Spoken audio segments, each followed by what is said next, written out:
Olá pessoal, comandante Leonardo Matos aqui, nosso Conexão Geo número 389, sexta-feira, 3 de abril de 2026, tema que escolhi para hoje, e se o Irã não abrir Hormuz dia 6? Tema que eu escolhi para nós fazermos essa síntese da geopolítica, como vocês sabem, conexão proposta toda sexta-feira, trazendo um resumo da semana e, obviamente, esse conflito importantíssimo que está acontecendo no Oriente Médio tem que continuar sendo a notícia mais importante do nosso Conexão Geo. Para vocês terem uma ideia, o presidente da Agência Internacional de Energia, o turco Fatih Birol, já está há muito tempo na presidência, ele afirmou essa semana que o mundo está vivendo a maior crise energética da história. Maior crise, maior do que 73, maior do que 79, etc. Os últimos navios-tanque que deixaram o Golfo Pérsico, passaram pelo Estreito de Hormuz ali antes do dia 28, nos primeiros dias do dia 28, antes do Irã fechar efetivamente o Estreito de Hormuz, eles vão chegar agora na Europa na próxima semana e depois disso nada. Porque, como já falei aqui para vocês outras vezes, a média de passagem de navios ali pelo Estreito de Hormuz era, antes de 28 de fevereiro, em torno de 145 a 150 navios por dia. Essa média caiu para 2 navios por dia, considerando aí os 30 poucos dias aí do Estreito de Hormuz fechado. Então, uma situação muito séria. Ontem, o preço do barril do petróleo lá nos Estados Unidos, WTI, que é uma referência de preço do petróleo americano, fechou a $111. Não é normal. O WTI está num valor mais alto até do que o Brent, que é o preço do petróleo extraído na Europa, no Mar do Norte lá da Europa. E por quê? Porque há muitas dúvidas sobre o preço. O petróleo dos Estados Unidos está, digamos assim, com maior segurança até de entrega, de uma maneira geral, porque esse preço do Brent também é utilizado para o petróleo que vem do Oriente Médio. Então, não se sabe, ninguém tem certeza de quando vão receber petróleo vindo do Oriente Médio, dos países do Oriente Médio. Sabemos que a Arábia Saudita está, sim, conseguindo escoar petróleo pelo seu oleoduto de leste para oeste, sai ali no Mar Vermelho, mas é uma quantidade, não é tudo do petróleo da Arábia Saudita, ainda tem petróleo de outros, de Emirados Árabes, etc., de Kuwait, de Iraque, que estão bastante prejudicados com esse conflito. E na próxima segunda-feira, dia 6, vocês lembram, o presidente Trump disse que se o Irã não abrir o Estreito de Hormuz até lá, ele vai realizar um grande ataque, vai arrasar, vai destruir a parte elétrica, já fez várias ameaças, vocês têm acompanhado isso. Eu não acredito num acordo, eu não acredito que o Irã faça um acordo e libere totalmente o Estreito de Hormuz até segunda-feira. E acho difícil o Trump adiar novamente, alguns têm falado sobre isso, falam, professor, não, Trump vai novamente adiar, etc. Lógico, é uma possibilidade, não podemos descartar, mas acho que dessa vez o Trump vai ter que realizar alguma coisa, algum ataque de maior dimensão. Nesse momento não dá para ter nenhuma ação em terra, digamos assim. Não vejo os Estados Unidos com capacidade ali na região para realizar um ataque terrestre, ou seja, desdobrar forças no terreno. Primeiro que eu já não acho que os Estados Unidos vão efetivamente colocar, como eles chamam, boots on the ground, ou seja, militares no terreno dentro do Irã. Mas temos sim possibilidade dos Estados Unidos colocarem militares da 82, da divisão 82ª aerotransportada, divisão aerotransportada, famosa, Segunda Guerra Mundial, etc., paraquedistas aí muito capazes do exército dos Estados Unidos. Já tem cerca de 3 mil lá na região, temos aí cerca de 2.500 fuzileiros ali na região, mas não é ainda a capacidade que os Estados Unidos precisam para tentar fazer alguma coisa, mesmo que sejam contra as ilhas iranianas ali dentro do Golfo Pérsico, ali no Estreito de Hormuz. Acho que esse ataque do dia 6 vai ser um ataque em termos de bombardeiros, porque a defesa antiaérea iraniana está muito degradada, nós não temos visto mais nada, na verdade, de aviões iranianos decolando, radares destruídos, etc. Então, os aviões dos Estados Unidos, os aviões de Israel, estão praticamente com grande liberdade de sobrevoar o espaço aéreo iraniano, que facilita muito para uma grande ação de bombardeio contra alguma posição importante. E dessas posições importantes, eu não descarto a possibilidade do Trump querer ter aí um grande evento pirotécnico de ataque à ilha de Karg. A ilha de Karg é responsável por 90% do petróleo que o Irã exporta. Nós estamos falando aí de cerca de 1,5 milhão de barris de petróleo. Eles passam pela ilha de Karg, que é uma ilha que fica lá dentro do Golfo Pérsico, mas mais ao norte, né? Não é no Estreito de Hormuz, essa ilha de Karg. E muitos falam na possibilidade dos Estados Unidos tomarem essa ilha. Seria realmente, do ponto de vista militar, muito interessante tomar a ilha. O problema é que os iranianos estão preparados para isso, né? Colocaram minas terrestres, estão se defendendo em relação a isso.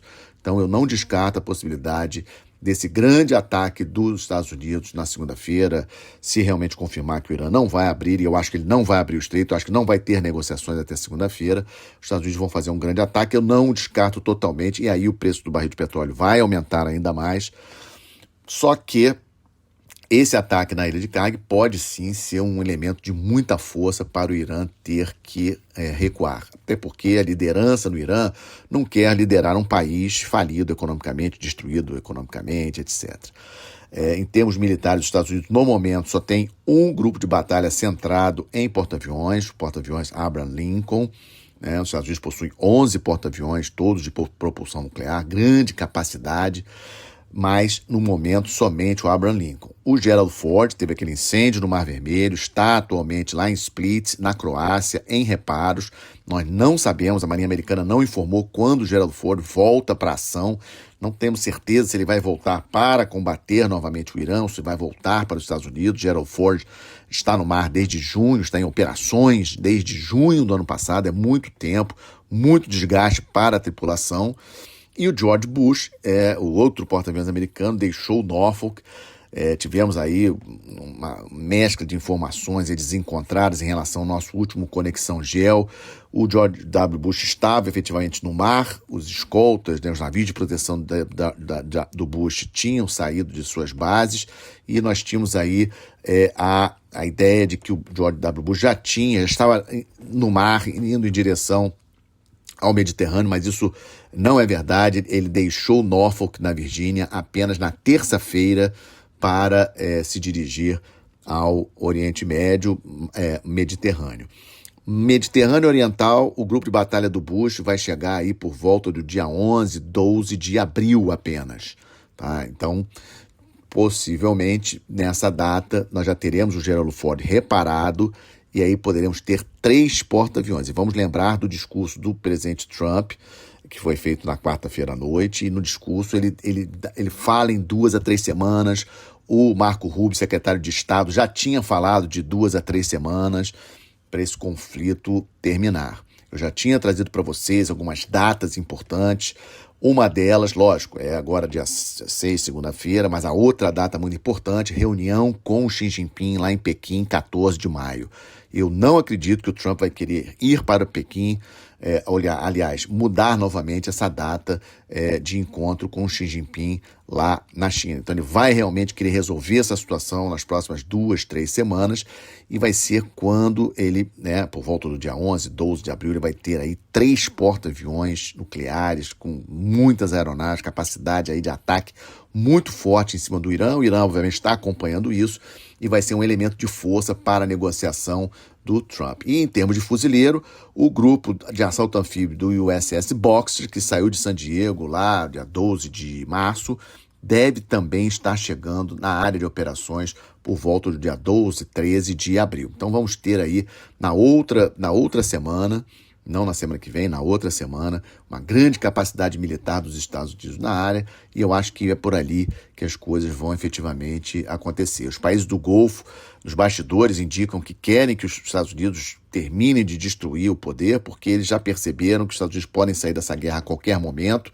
e o Irã, digamos assim, vai continuar, e o governo, do Irã vai continuar. Então, os países do Golfo estão bastante interessados com a possibilidade dos Estados Unidos terminar, digamos assim, a guerra, acabar de destruir a capacidade militar iraniana, mas especialmente tentar tirar o governo dos ayatolás do poder. Não podemos deixar de falar de Israel, que prossegue atacando o Irã, mas está com muita força atacando o Hezbollah lá no Líbano. Essa semana tivemos, e eu já tinha comentado com vocês sobre essa possibilidade, 3 militares da UNIFIL, que é a Força de Paz da ONU lá no Líbano, mortos essa semana.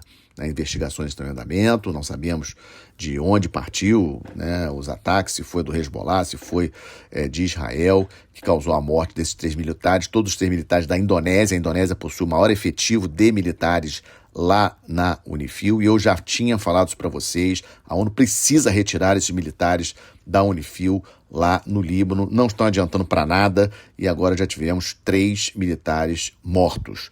Israel informou que matou o principal líder militar do Hezbollah essa semana, o Ismael Hashem, foi uma conquista importante de Israel, e foi pela marinha israelense, um ataque vindo do mar que atingiu onde estava o comandante mais graduado, digamos assim, atualmente do Hezbollah. O Hezbollah confirmou a morte dele. E outra notícia importante também ali de Israel, que lideranças militares estão começando a assessorar o gabinete do Netanyahu de que o exército israelense está num grau de estresse muito grande, possibilidade de colapso, foi essa informação que vi na mídia israelense, em função de, vamos lembrar que o ataque do Hamas dentro de Israel foi em outubro de 2023, gente. As Forças Armadas israelenses estão em postos de combate, digamos assim, como nós falamos nas Forças Armadas, em estado de combate desde outubro de 2023. Então o exército israelense bastante estressado, está ali no sul do Líbano, dentro do Líbano. Essa é uma preocupação muito grande das autoridades, dos generais israelenses que já alertaram Netanyahu. Então vamos seguir acompanhando o principal conflito do momento e qualquer novidade, como sempre, vou atualizando vocês. Segundo tema que trago, a OTAN em crise. Tem muita relação, obviamente, com o conflito que está em andamento lá no Oriente Médio, mas não é só por isso. Nós já vimos acompanhando esse desgaste com a questão, primeiro, os ataques do Trump contra o Canadá, chamando o Canadá de 51º estado, O Canadá faz parte da OTAN. Depois, a questão da Groenlândia, A Groenlândia é um estado associado à Dinamarca, os europeus reclamando muito disso. E a situação atual no conflito da Ucrânia, o conflito do Oriente Médio, que nenhum país europeu efetivamente entrou no conflito. Ontem, quinta-feira, 2 de abril, tivemos aí uma reunião feita pela secretária de Relações Exteriores do Reino Unido, a Yvette Cooper, com outros 41 países, Japão, Índia, França, Alemanha, etc. Muitos países envolvidos ali, discutindo possibilidades, e o que saiu foi uma declaração, um ultimato, digamos assim, para que o Irã abra o Estreito de Hormuz nas próximas 72 horas. Olha só, nessa altura do campeonato, uma declaração dessa eu acho até vergonhosa, ameaçando sanções contra o Irã, etc. Eu acho que agora os países ali, aliás, como o Trump falou essa semana, os países que têm muito interesse nessa questão, porque depende demais do diesel que recebem lá, petróleo, etc., ali dentro do Golfo Pérsico, tem que tomar uma atitude mais séria, uma atitude mais forte.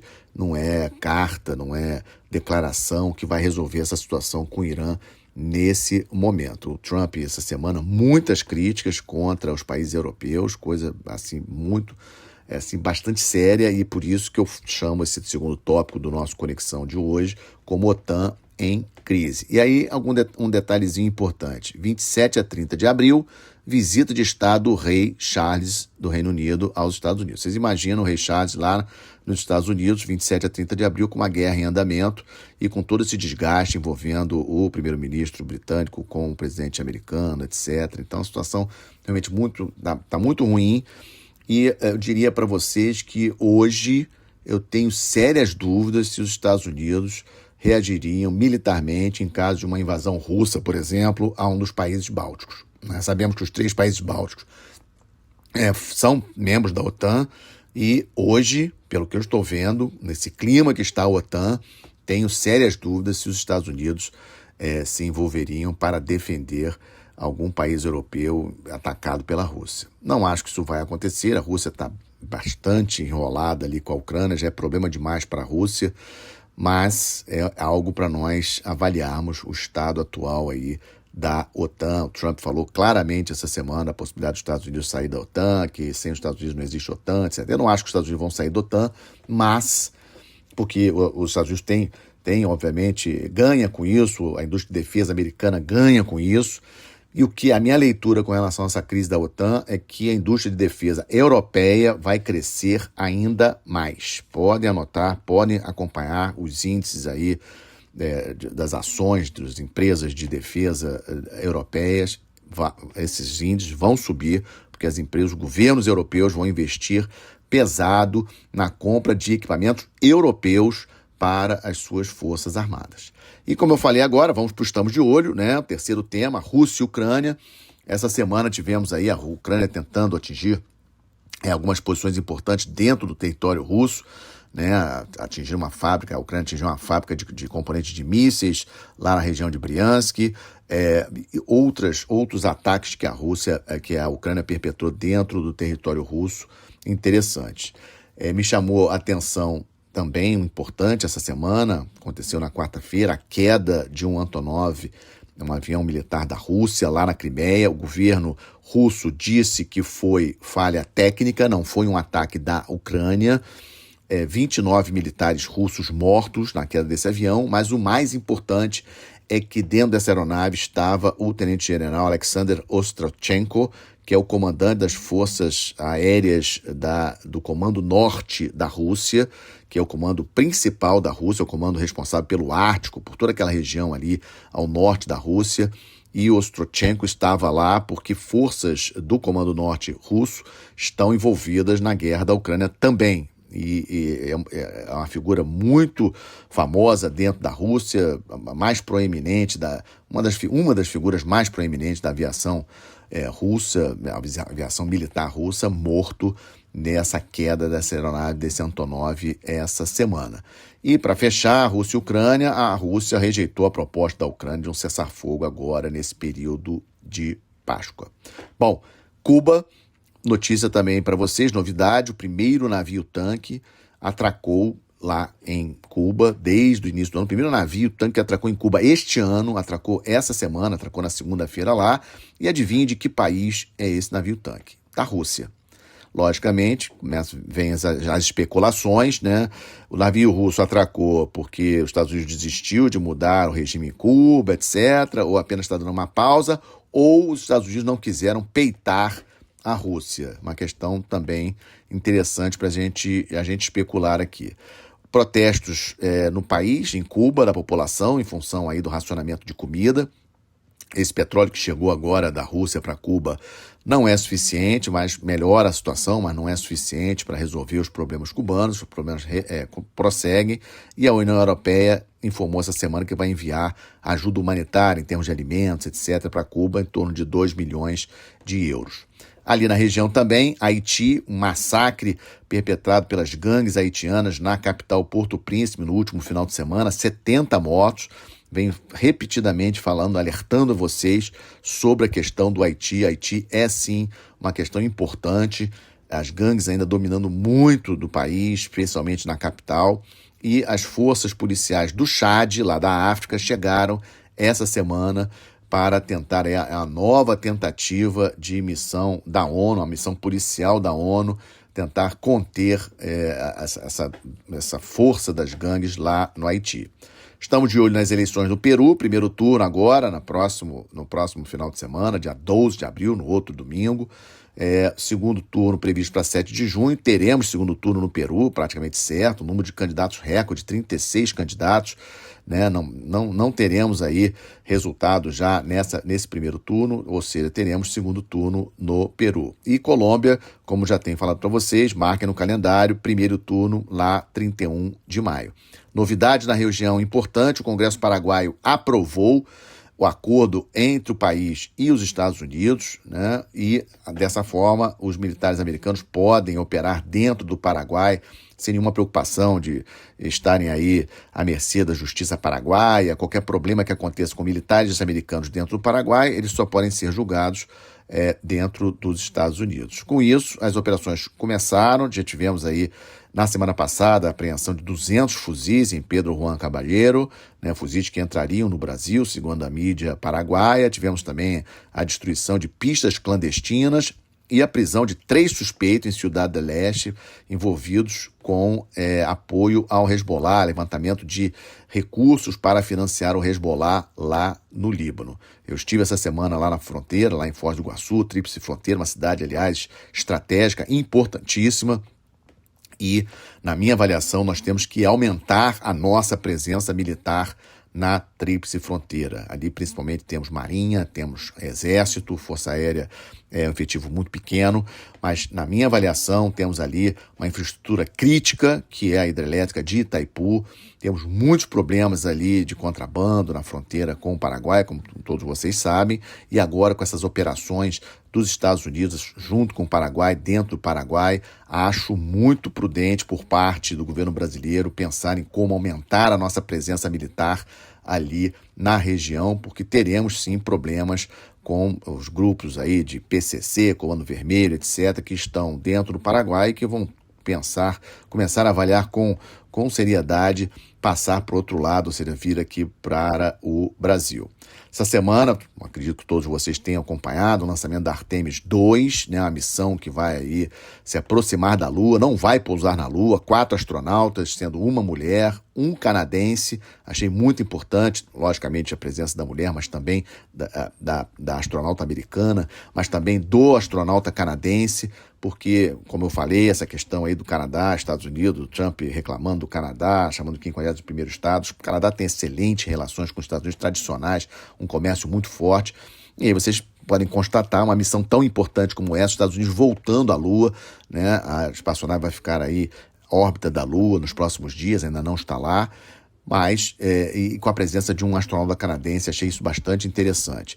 A NASA atualizou a previsão de chegada, de colocar novamente um astronauta na Lua, efetivamente, jogou somente para a missão da Artemis 4, ainda teremos a Artemis 3, depois teremos a Artemis 4 somente em 2028. Ou seja, estamos vendo aí a astropolítica, ou seja, a geopolítica dos astros no espaço, e a nova previsão, e outros países também, com programas espaciais importantes, como é o caso de China, com previsão de colocar também um chinês na Lua até 2030, Índia, previsão até 2040, e a Rússia, que ainda não tem um prazo oficial para colocar um astronauta russo, que ele chama de cosmonauta, lá na Lua. E fechando o nosso Estamos de Olho, nessa semana agora, semana que vem, na quarta-feira, dia 8, quinta-feira, dia 9, teremos encontro dos ministros da Defesa e ministros de Relações Exteriores da Zona de Paz e Cooperação do Atlântico Sul, um acordo firmado lá no âmbito da ONU, em 1986, 24 países, sendo 3 sul-americanos, Brasil, Uruguai, Argentina, outros 21 países africanos aqui do outro lado do Atlântico Sul, muito importante. Considero essa reunião, o Brasil vai assumir a presidência pró-tempore de Cabo Verde. A última reunião aconteceu em 2023 lá em Cabo Verde. O Brasil vai assumir agora, na semana que vem, a presidência pró-tempore. Espero que dessa presidência saia, digamos assim, o estabelecimento de uma secretaria permanente das OPACas para que nós possamos avançar nos vários itens de cooperação, combate aos crimes transnacionais no Atlântico Sul, a questão também de pesca ilegal, questão de pirataria, poluição no mar, controle de tráfego marítimo. Nós temos vários assuntos importantes que nós podemos tratar no âmbito das OPACas em benefício de todos os 24 membros. Então, 8 e 9, reunião de ministros aqui no Rio de Janeiro, e no dia 10 teremos o 3º simpósio marítimo das OPACas, esse especificamente organizado pela Marinha do Brasil.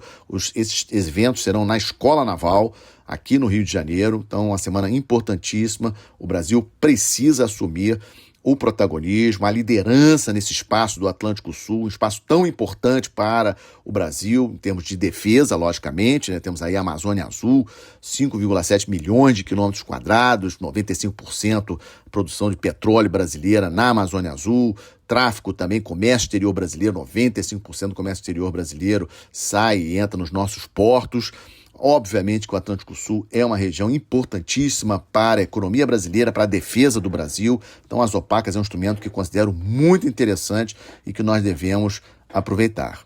E aí, como não poderia deixar de ser, na boa notícia, hoje sexta-feira santa, representando para os católicos o dia que Jesus foi crucificado. Eu acho que é um bom dia, meus amigos, minhas amigas, para refletirmos sobre os rumos desse mundo que vivemos. Corrupção, falta de verdadeiro compromisso com o próximo, violência, guerras. Estamos vivendo um momento de muita polarização política, zero respeito pela opinião do outro, instituições desvalorizadas. Um país forte precisa de instituições fortes e prestigiadas, porque os seres humanos passam, mas as instituições ficam. É um individualismo impressionante, só eu. Nós devemos usar mais o nós. O mundo é feito por cada um de nós. Então vamos tentar fazer a nossa parte, cada um fazendo a nossa parte, já vai ajudar bastante. Uma feliz Páscoa a todos, um bom feriado e até a próxima sexta-feira, se Deus quiser. Muito obrigado.